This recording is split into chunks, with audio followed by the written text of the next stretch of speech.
So one thing I like to do is put together lots of information about a particular place in the world. This would be the Yirdil, and then again, location scouting, lots of research on different places, and I give names to everything.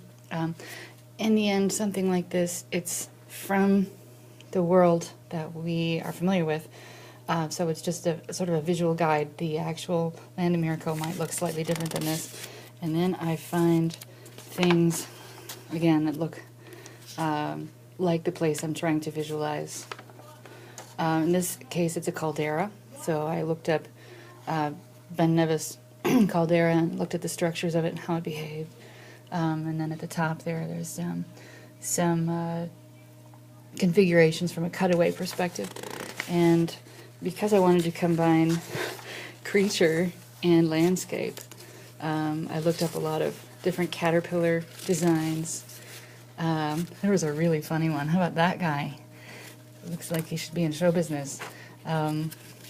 Different types of creatures, and in the end I decided to go with this design for my caterpillar volcano.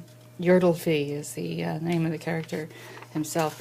And then this Yirdilfi Bakinski painting, I was trying to think of what the mouth of the creature would look like when it yawns, because Yirdilfi is kind of waking up and becomes a volcano. The caldera swells. And I thought this sort of universal, spacey looking depth I wanted to have inside of him.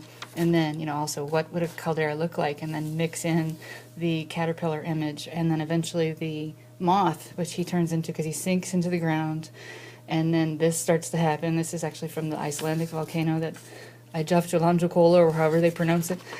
And then, you know, looking at cloud behaviors in a volcanic eruption. And the fire moth, actually, sorry, I'm having trouble with the turning the pages and doing the camera at the same time here.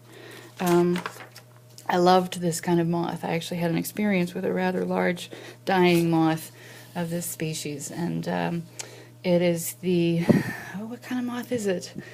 Polyphemus, the Polyphemus moth. And, you know, types of things going on in a volcano for my list there. And then, again, maybe what it might look like from a distance, without the houses, of course. And I turned it into this. So that's the conceptual drawing for before the eruption, and before he sinks in and then turns into Yirdilfi the fire moth. That would be what Yirdilfi the caterpillar is what I'm calling him would look like. So he's a sequence of mountains, and in the middle there is a lake, and here's the waterfall coming down. I haven't put the colors in, obviously. Once I do, I think it'll get a little bit more visually interesting.